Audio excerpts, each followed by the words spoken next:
Olá, sejam bem-vindos e bem-vindas novamente aqui ao seu canal História e Cristianismo, canal que dedica ao estudo de assuntos sobre a história, sobre o cristianismo, sobre as ciências da religião. Eu sou o professor Guto Josman. Hoje nós vamos abordar sobre uma personalidade muito importante para a história do Brasil. Trata-se de Joaquim José da Silva Xavier, o Tiradentes.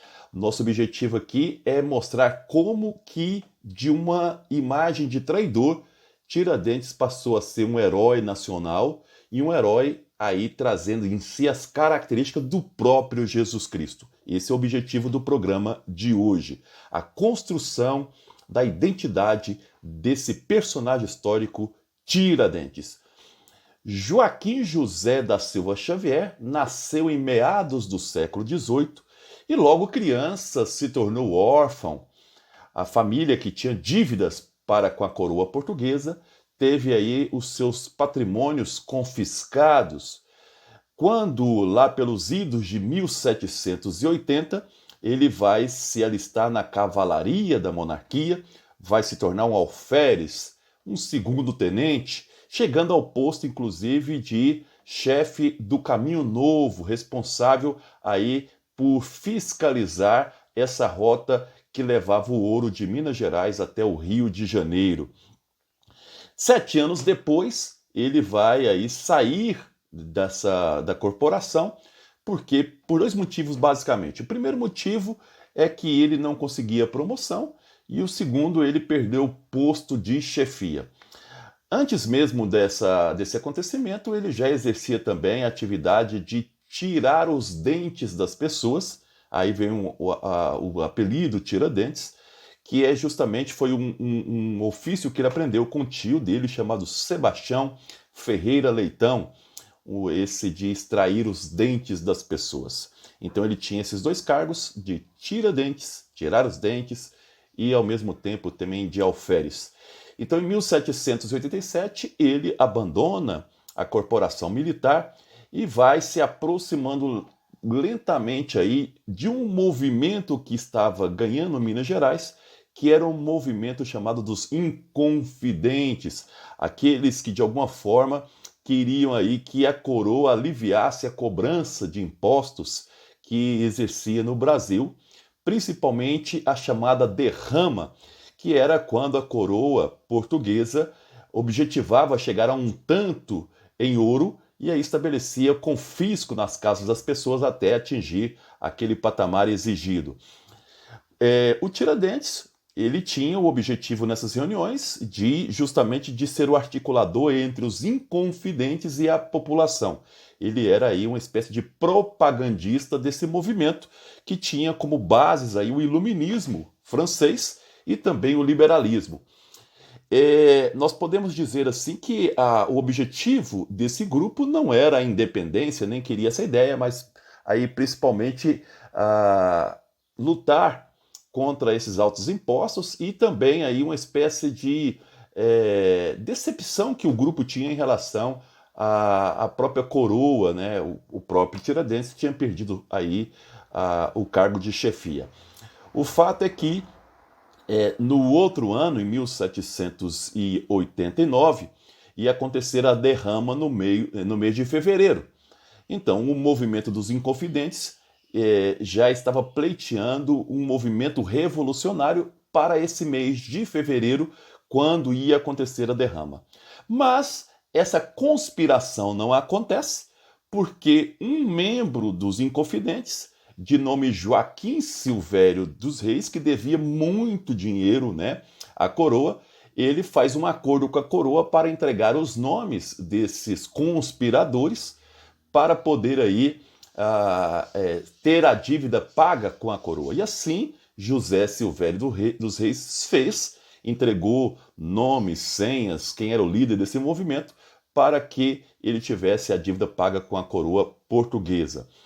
Nesse momento, Tiradentes está no Rio de Janeiro, quando ele vai ser então preso no Rio de Janeiro. Foram 3 anos de processo, até que então a maioria desses confidentes tiveram perdão da coroa através da Dona Maria, e foram banidos, muitos foram para a África. O único que foi executado de fato no Rio de Janeiro, na Praça Lampadosa, foi o Tiradentes, no dia 21 de abril de 1792. Ele foi justamente martirizado. Alguns historiadores vão levantar que ele era era o único que não era da elite. Ele também era o único que assumiu de fato que fazia parte dessa conspiração de forma muito clara. Então ele vai ser o único que vai ser executado como exemplo para os que queriam seguir aí essas conspirações contra a monarquia. A casa dele foi derrubada, foi jogado sal no terreno para que nada nascesse ali, para dar exemplo. Isso é muito simbólico, né? Essa força de jogar o sal como uma espécie de praga para que as outras pessoas não fizessem o mesmo com relação à coroa. Então, o Joaquim José da Silva Xavier, o Tiradentes, ele foi enforcado, depois cortaram o pescoço dele, a cabeça dele, a cabeça é enviada para a Vila Rica, hoje Ouro Preto, e o corpo em 4 pedaços foi aí colocado nesse caminho novo para dar exemplo para aqueles que queriam seguir essas conspirações. Importante observar, portanto, que o Tiradentes ele foi um traidor da monarquia. O movimento dos Confidentes era republicano, defendia as ideias republicanas baseadas, como eu falei para vocês, no iluminismo e também no liberalismo.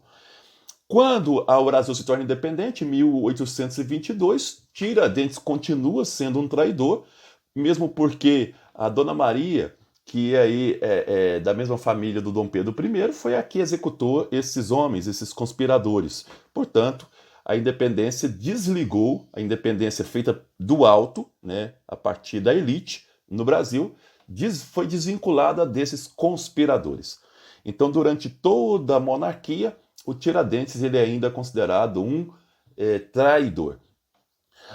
Tudo começa a mudar com a proclamação da República em 1889, em que a República, que não foi muito aceita pela população, a população ainda sentia a falta do rei, era necessário construir uma imagem positiva dessa República que estava nascendo.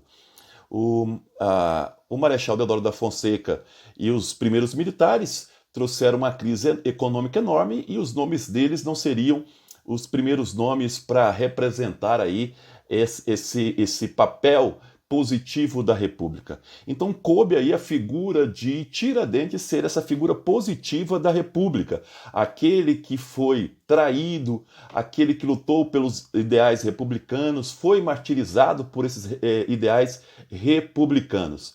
Então, a partir de 1889 em diante, vai se criando essa imagem positiva da República, tendo como grande personagem a figura aí de Tiradentes. Um fato importante é que no ano de 1893, um quadro foi pintado, o quadro do Tiradentes, o Suplício do Tiradentes, por Pedro Américo.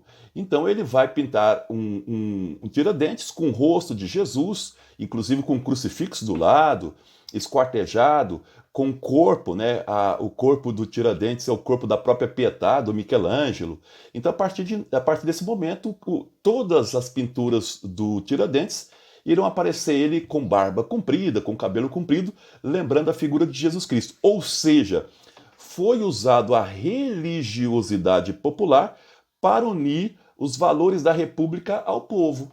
E um dado interessante é que os militares, eles viram no Tiradentes a figura ideal. Ele era um militar, a República foi proclamada pelos militares, mas ao mesmo tempo ele se aproximava de Jesus, ele foi traído, ele foi martirizado por um ideal, a exemplo de Jesus Cristo. Então, em Tiradentes se encarnava tanto os ideais, os valores da República, através dos militares, por ser um militar, mas também da religião, porque se aproximava de alguns valores cristãos, como o martírio de Jesus Cristo, a traição de Jesus Cristo por Judas, como a traição de Tiradentes por Joaquim Silvério dos Reis. Então é interessante observar que a religiosidade popular vai aproximando a República aí dessa população. E aos poucos, então, o Tiradentes vai ser então a grande ponte que vai ligar o povo a esses ideais da República que era uma república nascente. Mas foi apenas em 1965, no governo de Castelo Branco, né, também militar, em que Tiradentes terá o dia 21 o dia da sua morte, 28 de abril, como feriado nacional, e ele aí é tido como patrono da nação. Então, 21 de abril passa a ser um feriado, é o único personagem histórico que tem um feriado. Agora, logicamente, o Zumbi, dia 20 de novembro, alguns estados brasileiros já têm um feriado, mas em toda a nação é apenas o Tiradentes que traz aí esse feriado, graças aí a esse propósito da ditadura militar no Brasil de 65, que coloca ele como um Marte, como um patrono aí dos ideais da nação. Essa aí, espero que tenha gostado, essa construção do papel de Tiradentes, de traidor a Marte, de traidor ao papel de Jesus Cristo da nação, aquele que salvou a nação, aquele que trouxe os ideais da República. Espero que tenha gostado, curtam, compartilhe, e eu quero agradecer aqui àqueles que têm ajudado a nossa página, aí Brasil Bandeiras, que é um parceiro que nos ajuda, e também agora São Giovanni, né, Spar, lá de Santa Helena, com meus amigos Euler e também a Flavinha, que tem aí apoiado esse projeto cultural, além dos amigos que entendem a importância da educação para aí a libertação das mentes, dos corações e das pessoas para um mundo mais justo e mais fraterno. Fiquem com Deus, até o próximo programa História e Cristianismo.